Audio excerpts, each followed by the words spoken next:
Então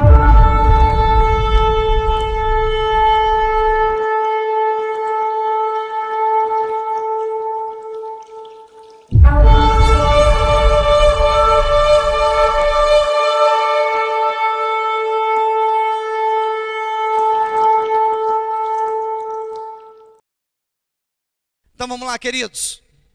Vou tentar ser bem objetivo. Para eu ser objetivo, eu preciso de um detalhe.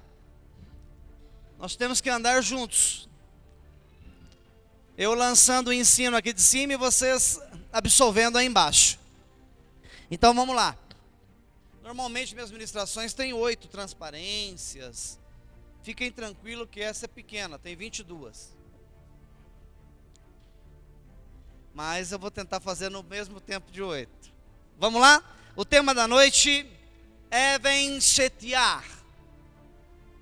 Muito legal esse assunto. Eu acho que eu fiz ela aqui na casa uns 3, 4 anos atrás. Cadê o presbítero Sebastião? Foi uns 3 anos? 4? 2 anos e meio? Eita, tá vendo? Isso que é um membro assíduo, ele sabe que quanto tempo. E a diaconisa Denise assistiu ela lá numa conferência em Uberaba. Isso? O diácono Maurício estava lá também? O senhor assistiu lá também essa conferência. Ok, perfeito. Porém, contudo, eu fiz uma modificação, eu alterei mais de 50% do conteúdo. Algumas coisas eu removi e coloquei umas novidades em cima do assunto. Olha que coisa interessante. É por isso que eu digo que frequentar cursos teológicos às vezes não te trazem muita bagagem. Eu vou ensinar para você nessa noite que Deus, antes de formar todas as coisas, escute bem a minha entrada agora, hein? Escute bem essa frase que eu vou te falar. Antes de Deus formar todas as coisas, Ele criou primeiro na terra um útero. A partir deste útero, André, Ele gerou todas as outras coisas. Quem ouve essa primeira frase fala: puxa, era bem pior do que eu pensava. Então Deus criou um útero.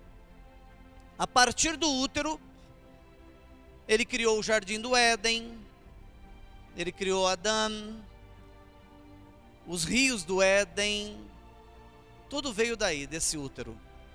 Eu quero tentar, é um assunto para uma ministração de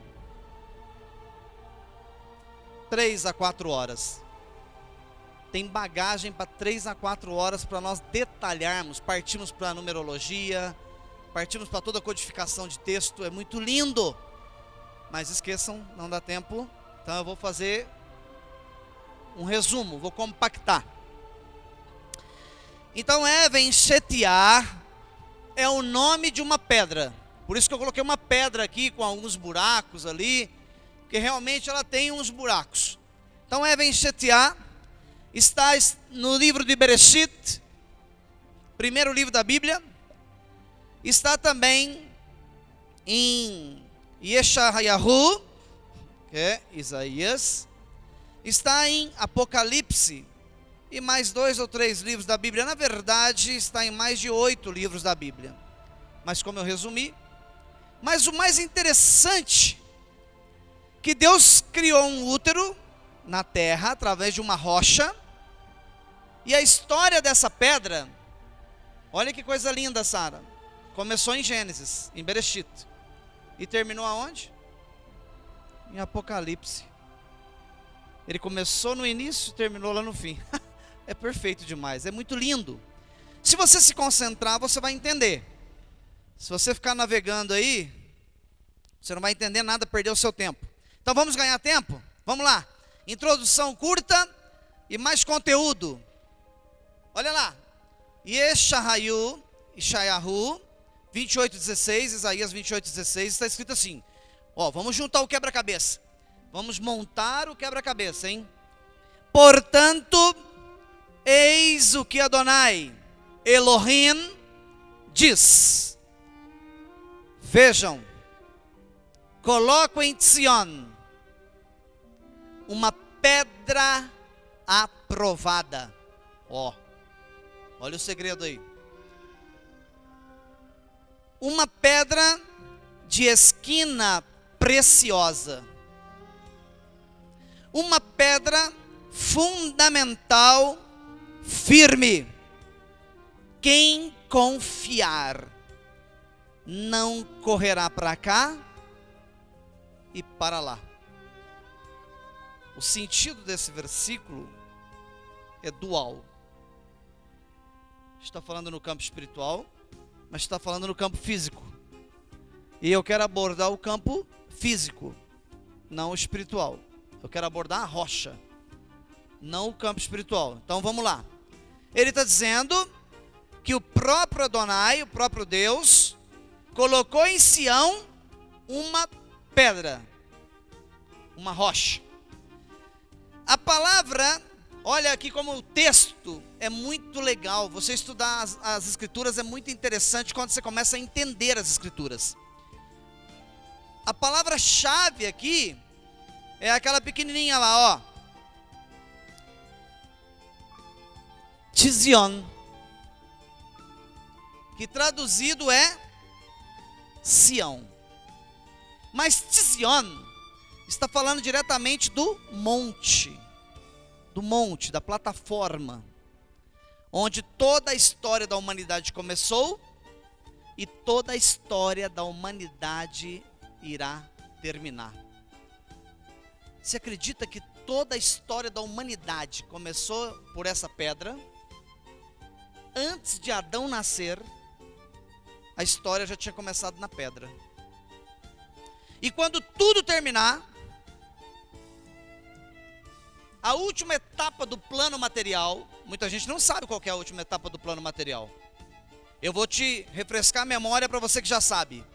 A última etapa do plano material se chama o juízo do grande trono branco. Todos, salvos e condenados, passarão pelo tribunal do grande trono branco. É o juízo final. Deixa eu usar uma linguagem mais popular aí. O trono branco será em cima da pedra. Pensa a importância de uma rocha que Deus criou na terra. Ah, mas eu frequentei a igreja há 20 anos, nunca ouvi falar dessa pedra. Está ouvindo hoje? Olha lá, vamos em frente. Vamos começar a entender. O que significa a palavra Even Shetiar? Se eu fosse traduzir isso, a forma mais próxima que eu consegui chegar são essas 6, 7 linhas que eu escrevi aí, ó. Eu posso traduzir a palavra Even Shetiar como rocha de fundamento, mas eu posso chamar também de a matriz da construção do mundo. Eu posso chamar ela da pedra perfurada. Eu posso chamar ela também do umbigo que gerou a terra. Como assim? Um umbigo que gerou a terra. Mas também eu posso dizer que a maior fonte de água subterrânea, deixa eu usar uma linguagem simples para você entender. Essa pedra, ela é a rolha, ela é o tampão, a rolha, que tampa a maior reserva subterrânea de água do planeta. Os rabinos dizem que as águas do dilúvio entraram lá dentro. Pensam lá para baixo o que tem lá para o fundo. Pensam, analisem. Ela é chamada o útero da terra. Essas informações, parte delas estão no Talmud babilônico, lá no capítulo 54, na parte B. Então, não é o Rosh Marco Antônio que imaginou algo. São estudos milenares, de mestres, de sábios, ok? Olha que legal agora, Bereshit, lá embaixo. Bereshit capítulo 32, versículo 18. Olha o que o Eterno deixou escrito. Ele deixa, como que Deus faz? Como que o Eterno faz? Ele deixa um fragmento aqui, um fragmento ali. Ele deixa uma fagulha aqui da história, outra de cá.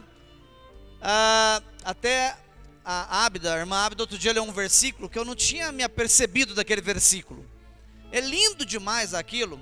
Lembra que um dia você citou para mim que está escrito, eu só não lembro o versículo, porque eu não consigo memorizar versículos. Não sei se está em Provérbios. Que a palavra você estuda um pouco aqui, um pouco ali.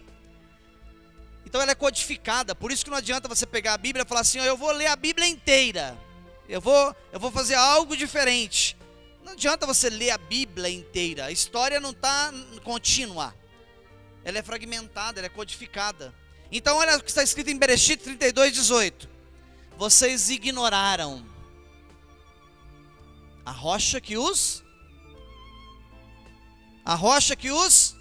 gerou. A palavra gerar arremete a quê? A útero. Por isso a pedra se chama o útero do princípio de todas as coisas. Olha que coisa fantástica isso aqui. Esqueceram-se de Deus, de quem os fez nascer. Tudo codificado. Mas vamos em frente, espera aí. Segura aí, concentrem-se. Olha lá. Esse local, se segura aí que vou falar umas coisinhas mais complexas, senão você não vai conseguir assimilar. Esse local é o local da última Sefirot. O que é uma Sefirot? Sefirot é uma manifestação, é isso? É a glória do Eterno, a manifestação da Shekhinah. O que é uma Sefirot? Sefirot, chamada Sefirot de Malhut. O que é isso? Nesse lugar, nessa rocha, é o ponto de conexão. Deixa eu falar mais rasgado aqui para você entender. Deus não se conecta com Franca, São Paulo. Deus não se conecta com Rio de Janeiro, capital. Deus não se conecta com Cuiabá, Mato Grosso. Ele não se conecta com Manaus, Amazônia. Ele não se conecta com Belém, no Pará. Deus não se conecta com Washington, nos Estados Unidos. Ele não se conecta com Paris, na França. Ele não se conecta. O Eterno só tem um ponto de conexão, chamado Makon. Ponto. Makon, ponto. Conhecido mais dentro do judaísmo como Ha-Makon, o ponto, o lugar, o local da conexão. Por isso, que se você pegar uma viagem para Jerusalém, para Israel, quando você descer na cidade, lá em Jerusalém, que você chegar perto do muro do Kotel, do muro ocidental, onde os judeus ficam lá orando, quando você chegar e colocar a mão naquele paredão de pedra, você sente a conexão. É o único lugar da terra, está escrito, que Deus está diretamente conectado. Este lugar é chamado centro espiritual do planeta. Olha como ele fica bem centralizado. Olha lá, eu coloquei esse radarzinho aqui para você entender onde está o Ha-Makon, o ponto de conexão, o lugar onde Deus habita. Mas isso está escrito? Tem algum fragmento na Bíblia aí que prove isso? Claro. Eu não entraria no assunto se eu não tivesse como provar. Vamos em frente que eu vou provar agora mais à frente aqui. Olha que legal. Tá vendo essa mesquita? Ela se chama Al-Aqsa, ou Domo da Rocha, ou Mesquita da Cúpula Dourada. Essa mesquita tem uma cúpula revestida de ouro. Aqui, tá vendo essa cúpula dourada? Essa cúpula está protegendo o chamado útero da terra. debaixo da cúpula está a rocha. E eu vou te mostrar as fotos da rocha, para você entender o que nós estamos falando agora, ok? Vamos lá? Ó, aqui está abaixo da cúpula, ó. A rocha está aqui. A cúpula dourada está aqui em cima. Olha aqui à sua esquerda. Está vendo que ela tem uma curvinha? Você quer ver uma coisa? Letícia, fica de pé. De perfil assim para a igreja. Vocês estão vendo uma curvinha? Essa curvinha é a curvinha que tem naquela rocha lá, ó. Olha lá. Só que abaixo da curva, o que tem aqui embaixo? Não é um umbigo? Olha lá o umbigo. Quem está vendo? Viram? Conseguiu ver lá? Tem um umbigo lá? Olha como a coisa é perfeita. Como Deus faz um negócio perfeito. A rocha. Deixa eu passar a próxima imagem que você vai ver melhor. Olha lá o umbigo. Viu? Mas todo útero não é vazio? Ou melhor, a não ser que esteja gerando alguma coisa. Não é? Então ele tem que ter um espaço interno. Então vamos entrar dentro do útero. Olha o que está escrito em 2 Samuel. Lá no capítulo 22, versículo 3. O Deus que é a minha rocha, em quem eu encontro abrigo. Alguém sabe quem escreveu essa parte do livro de 1 Samuel? Os teólogos aí de plantão. Pensa e me responde. Quem foi que escreveu 2 Samuel 22, 3? Davi. Agora eu te pergunto, por que Davi escreveu: o Deus que é a minha rocha, em quem eu encontro abrigo? Quando ele estava angustiado, quando ele estava triste, ele corria até o Ramacom, entrava pela fissura da pedra e escondia lá dentro da rocha para orar ao Senhor. É a rocha em quem eu encontro abrigo. Mas espera aí que eu não te mostrei o útero direito. Eu mostrei um lado do útero. Vamos virar a câmera agora e vamos ver o lado de trás do útero lá, ok? Dá uma olhada. Olha o umbigo. Que perfeição. Mas você vai ficar mais surpresa com os detalhes que nós temos agora para frente. Quer ver que coisa linda? Presta atenção como Deus é fantástico. Como é lindo. Olha aqui. Bereshit, capítulo 28, versículo 10. Preste atenção nisso aqui, ó.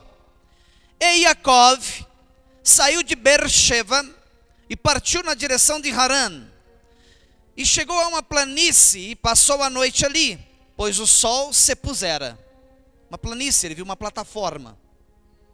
Em cima do topo da montanha, ele viu uma planície, uma plataforma. Ele pegou uma pedra do lugar. Ele viu um monte de pedra, pegou uma pedra daquele monte e colocou debaixo da cabeça para dormir. E sonhou que ali diante dele havia uma escada apoiada no solo e o seu topo alcançava aonde? Os céus. E os anjos de Adonai subiam e desciam por aquela escada, na visão que ele estava tendo, com a cabeça naquela pedra que ele pegou para dormir. Agora olha que coisa linda. Se ninguém te informar, você nunca vai saber que pedra é essa que ele pegou. Ele pegou uma pedra, Sara, do altar que Abraham tinha feito Egito para sacrificar Isaac. Olha isso, Peterson. Jacó peregrinando, na penumbra da tarde, escurecendo. Ele passa numa planície, vê um monte de pedra, mas ele não sabe que lugar que ele está. Está meio escuro já. No que ele vê a montanha, o morro de pedra, um monte de pedra, era um altar, mas já estava bem caído, desfragmentado, ele não percebeu. Ele cata uma pedra, coloca para dormir. Na hora que ele coloca a cabeça, ele olha, coloca a cabeça e dorme, e ele vê uma escada saindo dos céus até o ponto da rocha que ele estava deitado. E ele via anjos subindo e descendo. O que significa os anjos subindo e descendo?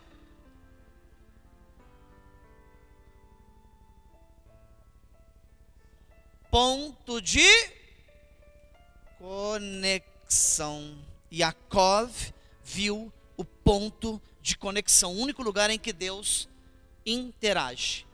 Olha que coisa forte isso aqui, hein? É forte. Por isso tem que juntar o quebra-cabeça, senão você não vai entender. Eu estou sendo bem cauteloso para você entender. Agora olha só uma coisa.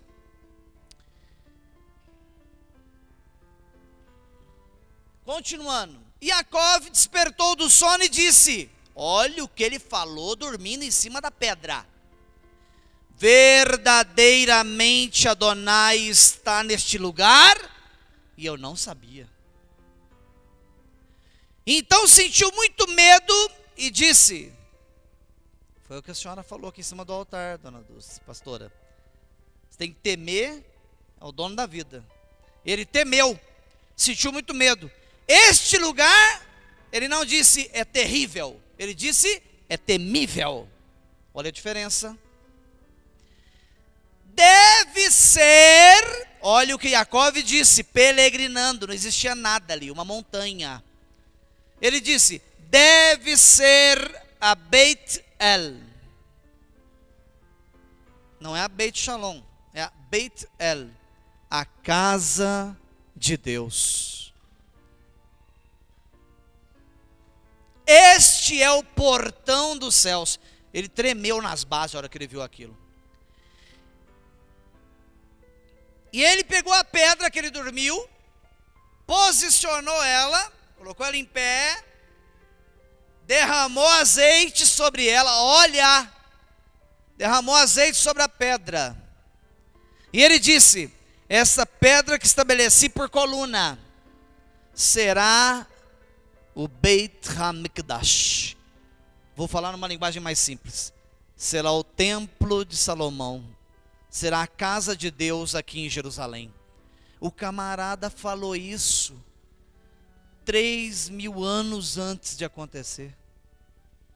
Ele jogou o azeite em cima de uma pedra onde seria o templo em Jerusalém. Olha, 3.000 para nós, né? Mas para chegar até no tempo da construção, há mais de quase 2.000 anos. Ele disse, estabeleci por coluna, será a casa de Deus. E tudo, olha aqui um dos segredos da vida.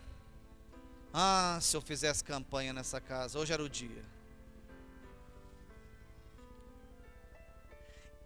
E tudo que me deres, eu devolverei a ti, com fidelidade, 1/10. Olha, forte, hein? Forte isso aqui, hein?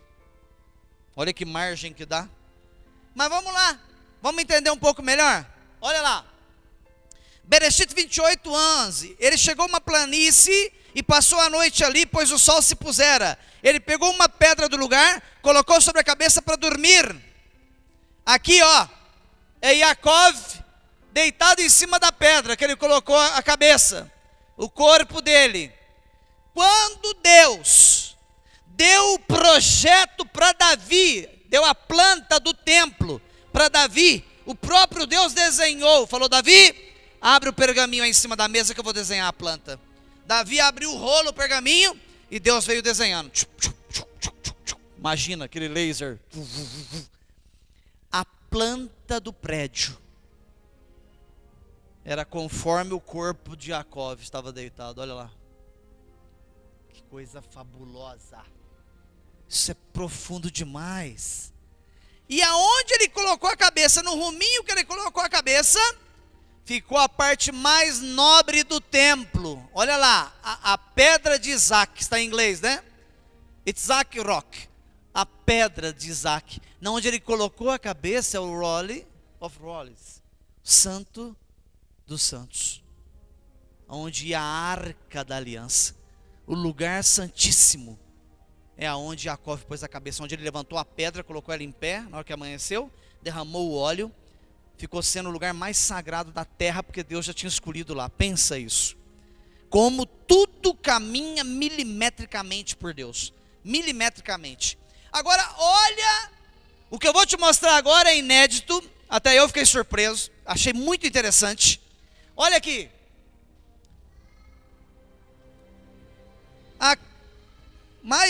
Acho que mais ou menos 300, 400 anos, talvez eu erre se eu falar assim, eu não consultei tempo, não me preocupei com data, mas devido às invasões em Jerusalém, Jerusalém pertenceu a vários países do mundo devido às invasões.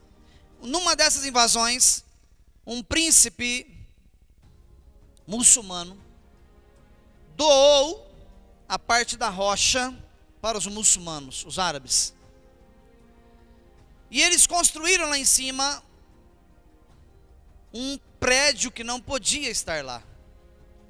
Essa mesquita não podia estar lá, porque o templo foi derrubado no ano 70 depois de Cristo, ano 69. A Igreja Católica Apostólica Romana, membros dela, comitivas de guerrilheiros, invadiram Jerusalém, destruíram o templo. Não estava formada a Igreja Católica ainda. Eram mercenários na época vindos de Roma. Invadiram e destruíram o templo sagrado que estava construído em cima da rocha. E construíram lá uma mesquita. Mas o que me chamou a atenção na mesquita é que ela é um octagrama.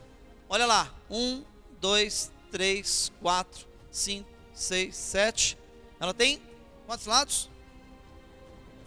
8 lados, não é isso? Só que a forma geométrica espiritual de 8 lados, vou usar uma linguagem mais simples, se chama Baguá.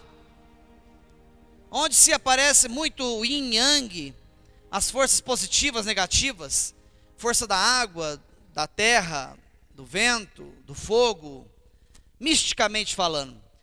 O Baguá, a forma geométrica de 8 lados, foi criado por um sábio chinês chamado Fu Xi. Representa as forças naturais que nos influenciam: céu, terra, trovão, água, montanha, vento, fogo e água. 8 itens, formando os 8 lados. Então veja só uma coisa. A forma geométrica do templo, olha lá, é octagonal. E o que está no centro? A Even Shetia. Mas existe uma regra. Deus colocou uma regra. Se for construir alguma coisa em cima da rocha, a forma geométrica quem determinou foi Deus. Não poderia ser um octagrama. Porque um octagrama é uma blasfêmia, é uma afronta às coisas de Deus. Está quebrando regras que o próprio Deus criou. Então olha lá, preste atenção no que eu estou falando agora, ó. A planta do templo que Deus deu a Davi, olha aqui, as torres da frente, os 2 pilares, olha lá os 2 pilares, que é o Jaquim e o Boaz. Tudo aqui tem códigos, tudo aqui tem regulamentos. E olha o projeto de Deus. Deus usa o quadrado. Olha lá. Tudo é forma quadrática, retangular. Deus não usa formas circulares e nem em grau. Então olha só que coisa interessante.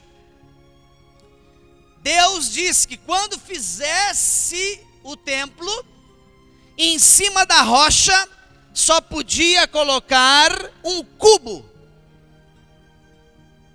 Olha, sua vida inteira na igreja você nunca ouviu isso. Que Deus disse que só podia colocar em cima da rocha um cubo. Um cubo, rocha. Olha lá. Um cubo. Não pode ser outra forma geométrica. Tem que ser um cubo. Ah, não é possível. O senhor está delirando. Eu posso provar? Então vamos lá. Livro de Ezequiel, capítulo 41, versículo 4.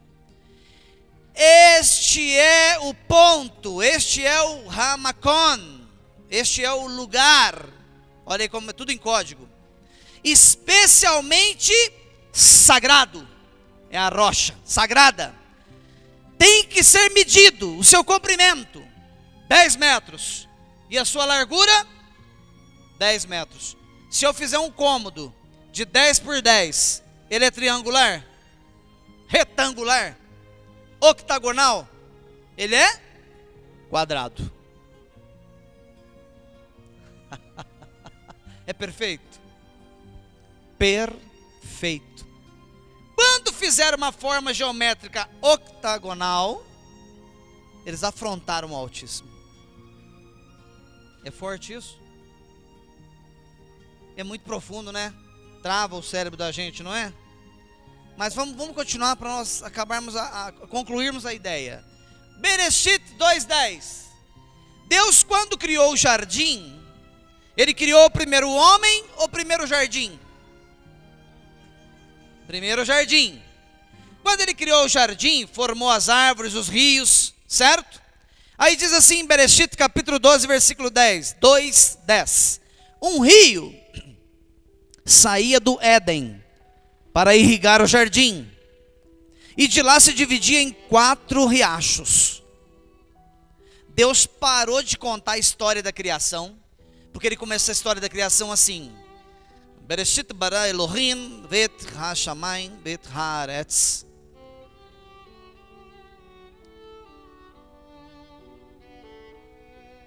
No princípio criou Deus os céus e a terra. Aí ele fala, no primeiro dia Deus criou isso, no segundo dia Deus criou aquilo, no terceiro dia Deus criou isso, no quarto dia Deus criou aquilo. De repente Deus para de contar a história da criação. Ele interrompe no meio do percurso da história da criação, e ele vai comentar sobre o rio que ele criou. Dividiu em 4 riachos. Mas o segundo rio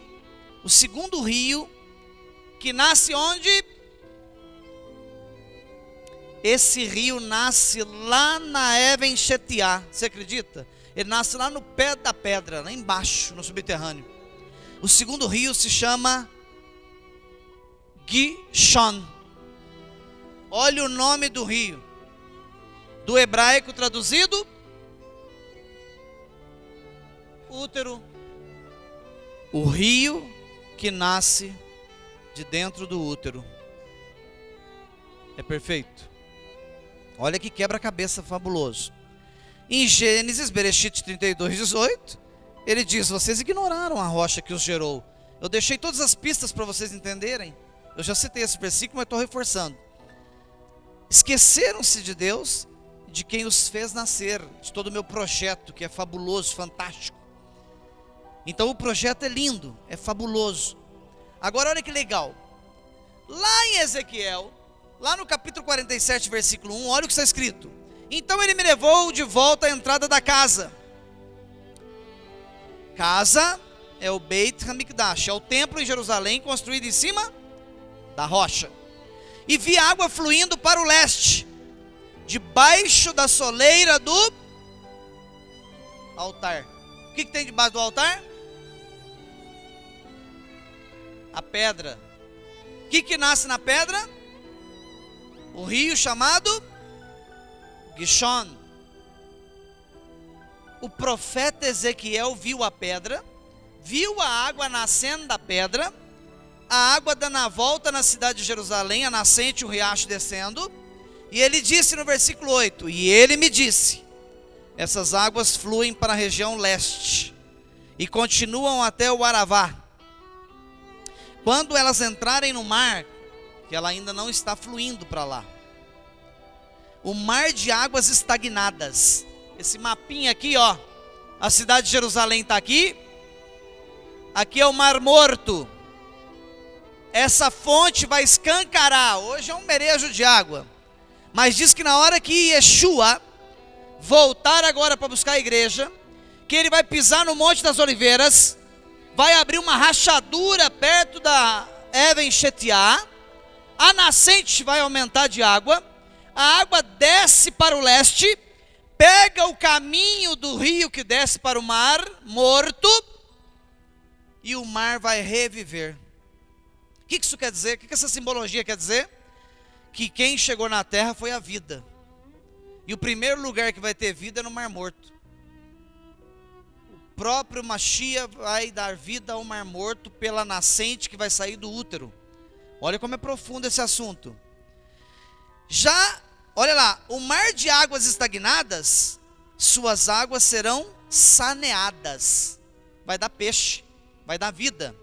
Em Apocalipse 22:1, vem confirmando o que Ezequiel fala e vem confirmando todas as profecias lá de trás. Então o anjo me mostrou o rio de água da vida, brilhante como um cristal,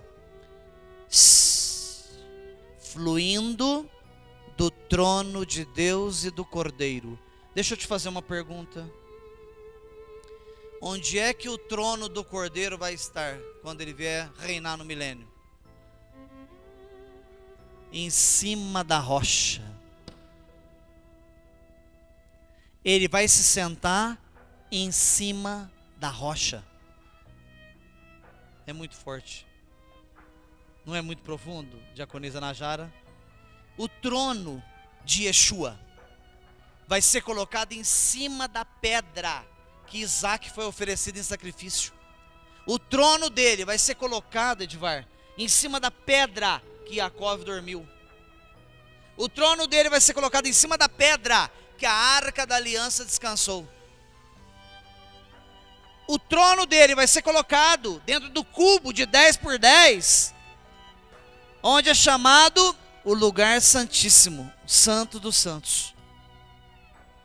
É muito bruto, muito profundo. É lindo demais. Olha, por isso que a história, ela vai e vem, mas ela começa, tem meio e fim.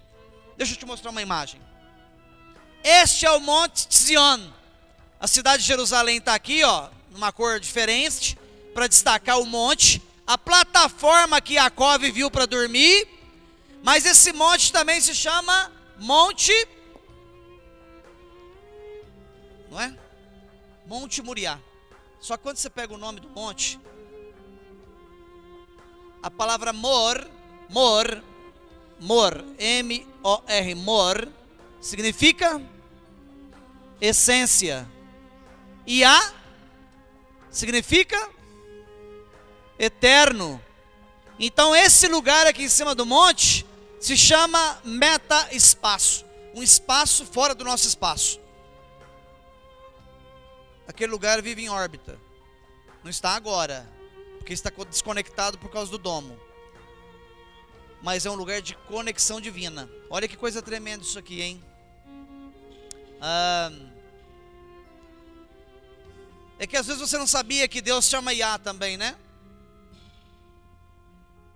Ele tem 72 nomes. O Deus que você serve, o Deus Todo-Poderoso, ele tem 72 nomes. Então se eu quiser chegar para algum membro da igreja e falar assim, Yah, te abençoe. Posso? Posso. Ok? Mas tem palavras que a gente não usa, porque são mais sagradas, mais poderosas. Então você evita de usar em determinados lugares. Mas olha que legal. Para que isso tudo aconteça, precisa acontecer isso aqui que eu vou te mostrar agora. Olha lá na tela.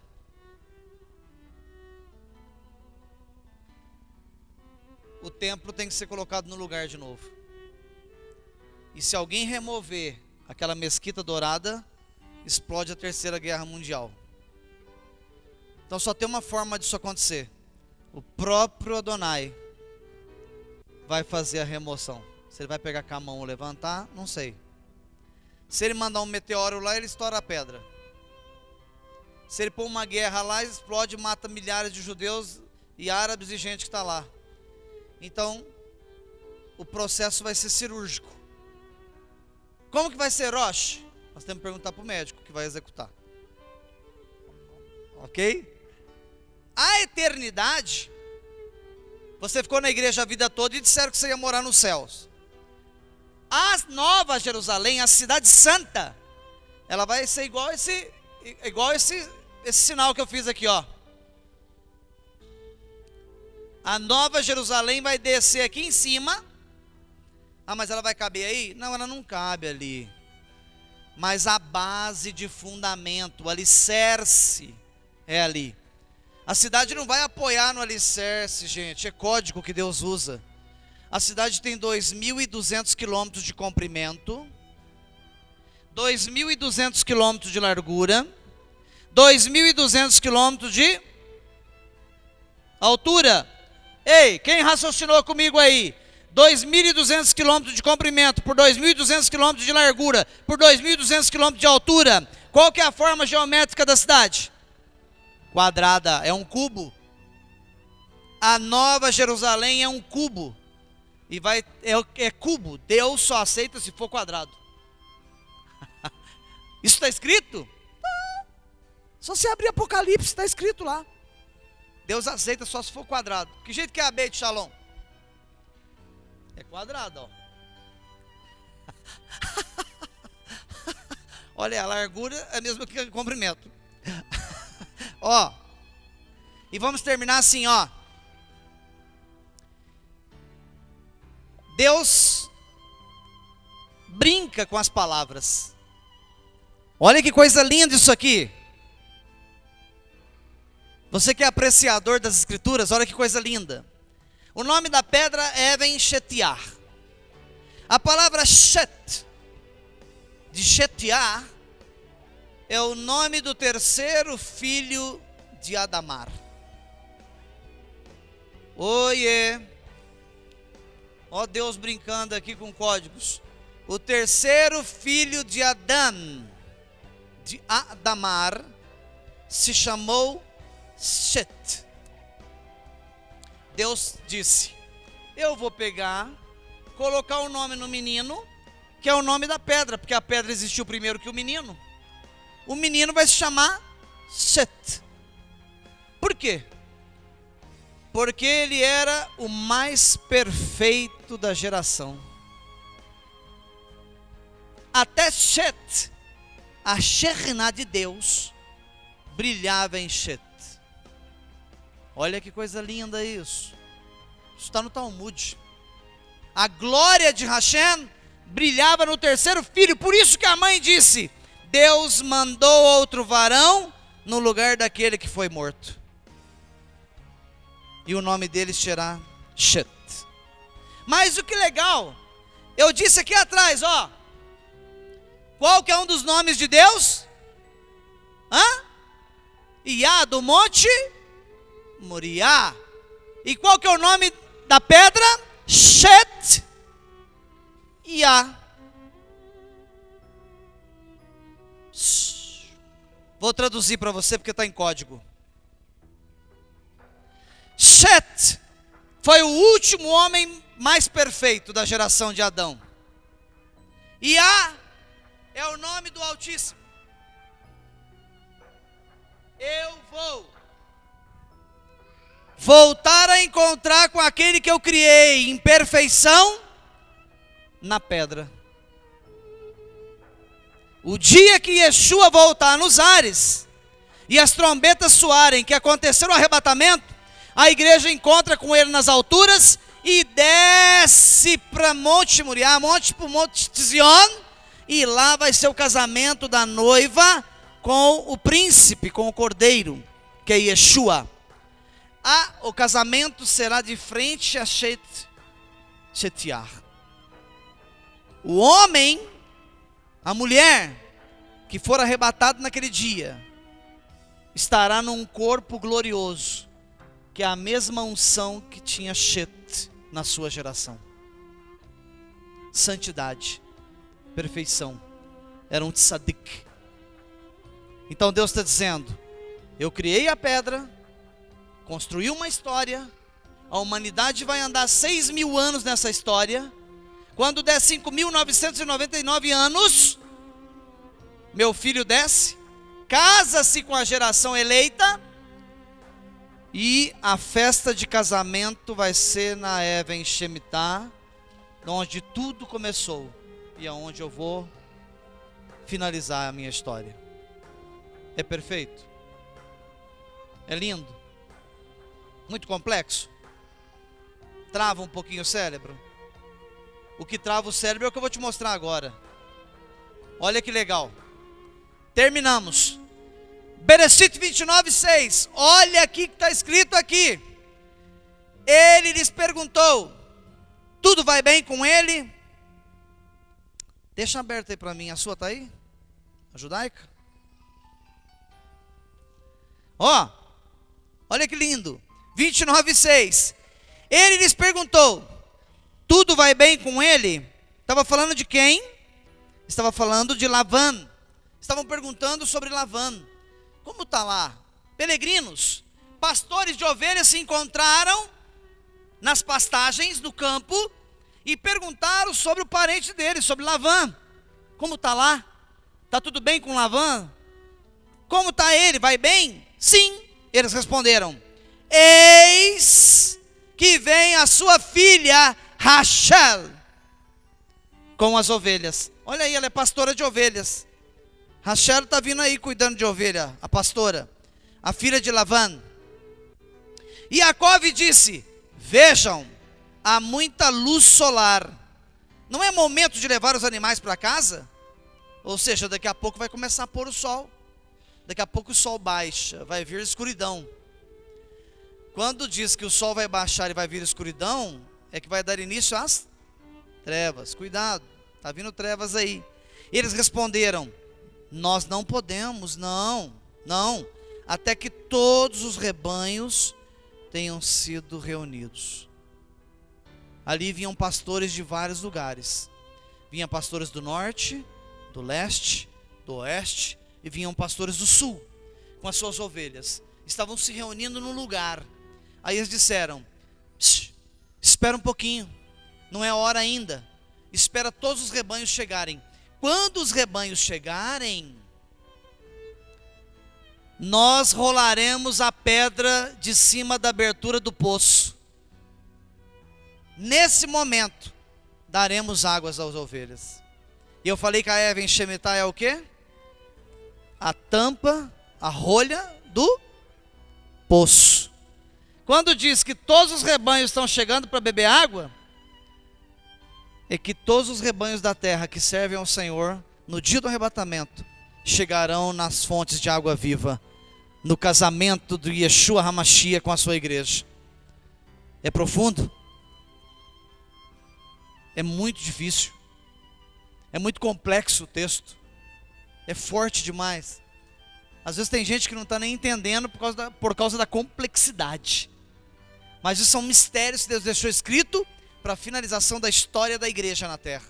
Esse é o último capítulo da igreja. Na hora que o rebanho chegar à fonte de água inesgotável, que é a Even Shemitah.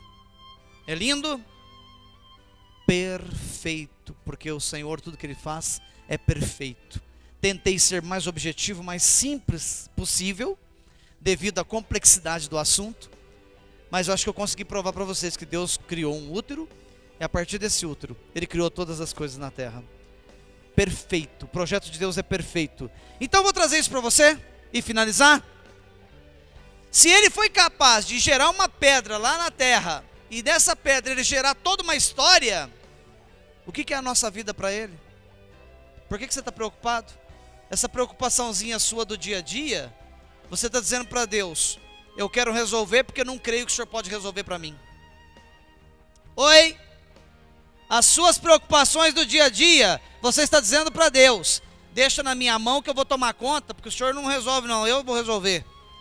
Quando você confia plenamente em Deus, você está dizendo: eu vou ficar sentado aqui na pedra, confiando plenamente em Ti, porque se o Senhor gerou uma história desse patamar, a minha história perto disso é muito pequena, já está resolvida nas tuas mãos. É assim que o Senhor agirá na sua vida. Eu profetizo em o nome de Yeshua HaMashiach. Amém, amém, amém. Amém.